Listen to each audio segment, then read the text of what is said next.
ఇటీవల బ్రిటిష్ సామ్రాజ్యంలో అత్యంత ప్రతిష్టాత్మకమైన ఆర్డర్ను ఎవరు అందుకున్నారు?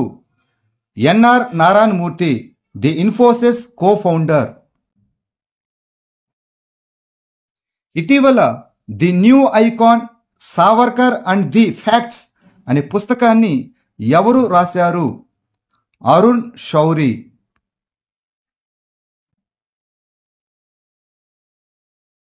డీప్ ఓషన్ మిషన్ కింద 2026 నాటికి ప్రారంభించబడిన భారతదేశపు మొట్టమొదటి మానవ సహిత సబ్మెర్సిబుల్ పేరు ఏమిటి? మత్స్య 6000. మత్స్య 6000 అనేది భారతదేశంలోని మొట్టమొదటి మానవ సహిత డీప్ సీ సబ్మెర్సిబుల్. కేవలం 5 దేశాలు అనగా యుఎస్ఏ, ఫ్రాన్స్, చైనా, రష్యా మరియు జపాన్ మాత్రమే మానవ సహిత డీప్ సీ సబ్మెర్సిబుల్ను అభివృద్ధి చేశాయి. దీనిని చెన్నైలోని national institute of ocean technology Samudrayaan project కింద అభివృద్ధి చేసింది. ఎర్త్ సైన్సెస్ మంత్రిత్వ శాఖ దీనిని అమలు చేస్తున్నది. ఇది లోతైన సముద్ర జీవ వైవిధ్యాన్ని అన్వేషించడం, ఖనిజ వనరులను సర్వే చేయడం, భారతదేశం యొక్క లోతైన సముద్ర సాంకేతిక సామర్థ్యాలను మెరుగుపరచడం లక్ష్యంగా పెట్టుకుంది. కాంపాక్ట్ ఇనిషియేటివ్లో ఏ 2 దేశాలు పాల్గొంటున్నాయి? భారతదేశం మరియు యునైటెడ్ స్టేట్స్ ఆఫ్ అమెరికా. భారతదేశం మరియు అమెరికా రక్షణ, వాణిజ్యం మరియు సాంకేతిక సంబంధాలను పెంపొందించడానికి యుఎస్ఏ ఇండియా కాంపాక్ట్ ఇనిషియేటివ్ను ప్రారంభించాయి. కాంపాక్ట్ అనగా 21వ శతాబ్దానికి సైనిక భాగస్వామ్యం, వేగవంతమైనటువంటి వాణిజ్యం అండ్ సాంకేతికత కోసం అవకాశాలను ఉత్ప్రేరకపరచడం. దృష్టి కేంద్రీకరించినటువంటి రంగాలలో రక్షణ సహకారం, సహ ఉత్పత్తి మరియు సాంకేతిక మార్పిడి ఉన్నాయి. ఈ ఇనిషియేటివ్ 2030 నాటికి $500 బిలియన్ ద్వైపాక్షిక వాణిజ్యాన్ని లక్ష్యంగా పెట్టుకుంది. దీనినే మిషన్ 500 అంటాము. కీలక రంగాలలో ఏఐ, సైబర్ సెక్యూరిటీ, సెమీకండక్టర్లు మరియు అంతరిక్ష అన్వేషణలు ఉన్నాయి. ఇటీవల దక్షిణాసియాకు అమెరికా దౌత్యవేత్తగా ఎవరు నామినేట్ అయ్యారు? పాల్ కపూర్. ఇటీవల ఏఐఐటి విద్యుత్ మరియు సూర్యరశ్మిని వేడిగా మార్చే వాహక ఫ్యాబ్రిక్ను అభివృద్ధి చేసింది. IIT Guwahati.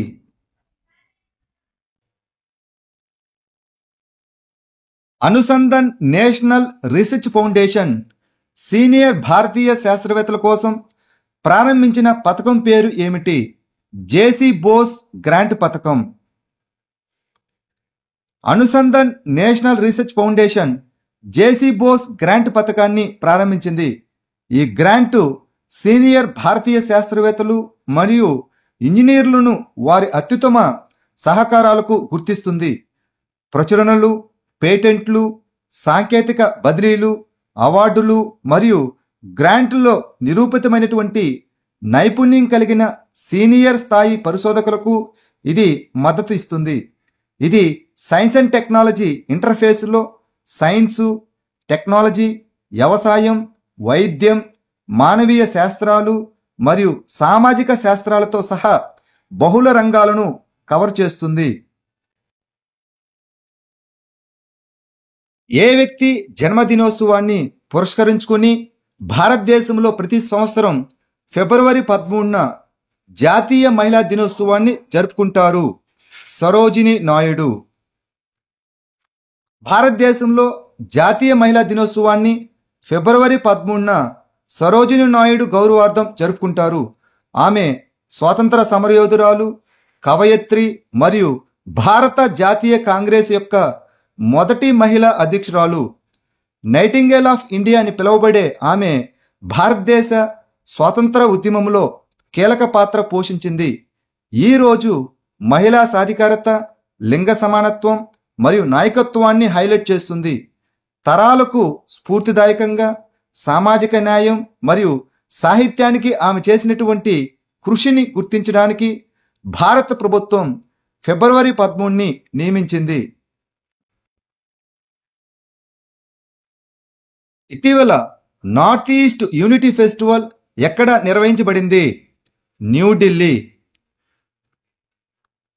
North east festival యొక్క 12వ ఎడిషన్ 2024 నవంబర్ 17 నుండి 17 వరకు న్యూఢిల్లీలోని ఐకానిక్ నేషనల్ స్టేడియంలో విజయవంతంగా నిర్వహించబడింది. దక్షిణ చైనా సముద్రంలో లోతైన నీటి స్పేస్ స్టేషన్ను ఎవరు నిర్మిస్తున్నారు? చైనా.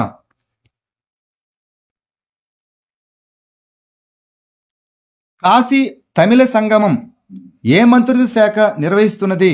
విద్యా మంత్రిత్వ శాఖ, the ministry of education. Chennai నుండి వచ్చిన కాశీ తమిళ సంఘం 3.0 ప్రతినిధుల మొదటి బ్యాచ్ను తమిళనాడు గవర్నర్ జెండా ఊపి ప్రారంభించారు.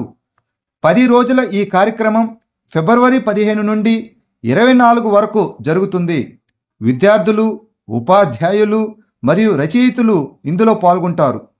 తమిళనాడు మరియు కాశీ మధ్య చారిత్రక సంబంధాలను తిరిగి కనుగొనడం మరియు జరుపుకోవడం ఈ కార్యక్రమం యొక్క లక్ష్యం. దీనిని విద్యా మంత్రిత్వ శాఖ నిర్వహిస్తున్నది. 2025 ఆది మహోత్సవకు వేదిక ఏ నగరం? న్యూఢిల్లీ. న్యూఢిల్లీలోని మేజర్ ధ్యాన్చంద్ స్టేడియంలో 2025 ఆది మహోత్సవాన్ని రాష్ట్రపతి ద్రౌపది ముర్ము ప్రారంభించారు. ఈ కార్యక్రమం గిరిజన వ్యవస్థాపకత, చేతి పనులు, సంస్కృతి, వంటకాలు మరియు వాణిజ్యాన్ని జరుపుకుంటుంది. వివిధ రాష్ట్రాల నుండి వచ్చినటువంటి గిరిజన కళాకారులు మరియు వ్యవస్థాపకులు తమ సృష్టిని ప్రదర్శించడానికి ఇదొక వేదికను అందిస్తున్నది. దేశంలో ఐక్యత మరియు వైవిధ్యాన్ని ప్రోత్సహించేటటువంటి సాంస్కృతిక మరియు సాంప్రదాయ కార్యక్రమాలు ప్రదర్శించబడతాయి. ఇటీవల వార్తల్లో కనిపించిన బర్డ్ ఫ్లూ అనగా దీనిని ఏవియన్ ఇన్ఫ్లుయెన్జా అంటాము. ఏ ఏజెంట్ వల్ల వస్తుంది? వైరస్ వల్ల.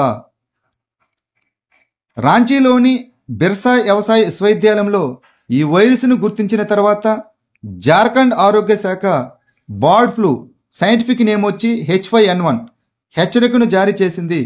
ఈ బర్డ్ ఫ్లూ ఇన్ఫ్లుయెన్జా ఏ వైరస్ వల్ల వస్తుంది మరియు పక్షుల నుండి మానవులకు వ్యాపిస్తుంది. H5N1, H7N9, H5N6 మరియు H9N2 అనే కీలకమైన వైరస్ జాతులు.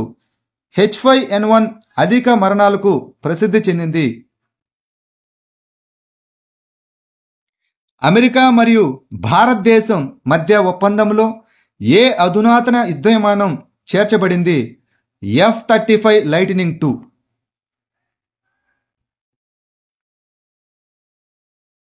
Hindustan aeronautics limited hall electronic warfare laser warning system 310 పై సహకరించడానికి ఏ దేశంతో ఒప్పందం కుదుర్చుకుంది?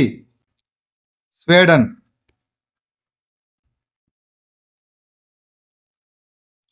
ఇటీవల సామాజిక న్యాయంపై మొట్టమొదటి ప్రాంతీయ సంభాషణను ఏ దేశం నిర్వహిస్తున్నది? భారతదేశం. సామాజిక న్యాయంపై మొట్టమొదటి ప్రాంతీయ సంభాషణ ఫిబ్రవరి 24 నుంచి 25 తేదీలలో న్యూఢిల్లీలోని భారత మండపంలో జరుగుతుంది. దీనిని కార్మిక మరియు ఉపాధి మంత్రిత్వ శాఖ, confederation of Indian industry CII మరియు employers federation of India EFI సహకారంతో నిర్వహిస్తున్నది.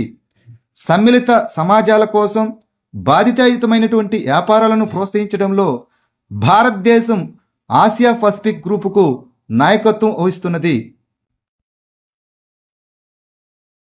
రైతుల ఆదాయాన్ని పెంచడానికి మరియు పంట కోత అనంతర నష్టాలను తగ్గించడానికి ఏ సంస్థ సౌర నిర్జలీకరణ అనగా సోలార్ డిహైడ్రేషన్ సాంకేతికతను అభివృద్ధి చేసింది? IIT కాన్పూర్. IIT కాన్పూర్ సౌరశక్తిని ఉపయోగించి వ్యవసాయ ఉత్పత్తులను సంరక్షించడానికి ఒక వినూత్న సౌర నిర్జలీకరణ పద్ధతిని ప్రవేశపెట్టింది. ఈ పద్ధతి రైతులకు పండ్లు మరియు కూరగాయలను ఎండబెట్టడానికి సహాయపడుతుంది. ఉత్పత్తులను నిల్వ చేయడానికి మరియు మంచి ధరలకు విక్రయించడానికి ఖర్చుతో కూడుకున్నటువంటి మార్గాన్ని అందిస్తుంది. ఈ ప్రాజెక్టుకు నాబార్డ్ మద్దతు ఇస్తున్నది. వ్యర్థాలను తగ్గించడం మరియు రైతుల ఆదాయాలను పెంచడం దీని యొక్క ముఖ్య లక్ష్యం.